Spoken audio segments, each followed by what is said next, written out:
वरिष्ठ बीजेडी नेता तथा पूर्वतन मंत्री प्रताप जेना घरे युवक हंगामा। भुवनेश्वर में प्रताप जेना परिवार रहुतबा घर को गत राति 15 ରୁ 20 जन मद्यप गुंडा जबरदस्त पशिथिबा अभियोग होईछि। युवक माने सुरक्षाकर्मी मुंडरे बंदूक रखी धमक देइथिले, घर कर्मचारी को अश्लील भाषा रे गाली देबा सहित माड़ मारिथिले।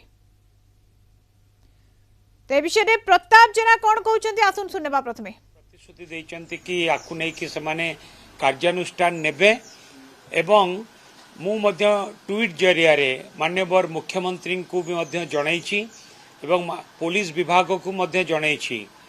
ए घटना को निंदा करने सहित मु चाहिबी कि किछि कार्यानुष्ठान हो, किंतु सबुठु बड़ मुख्य कथा हला कि आईन श्रृंखला किपरि विपर्यस्त। मु जोठी रहुची सेक्रेटेरिएट पाखरे गोटे पटे capital hospital heart of the Bhubaneswar town एवं ए जगारे राति रे कोनोसी परिवार सहित मु जोठी रहुची मोर फैमिली एठी रहुचंती सेठी आसिकी एमती गोटे गंडगोल करवा केते दूर उचित एवं या द्वारा भुवनेश्वर आईन श्रृंखला परिस्थिति किपरि विपर्यस्त ता प्रमाणित करुछि। एवं माननीय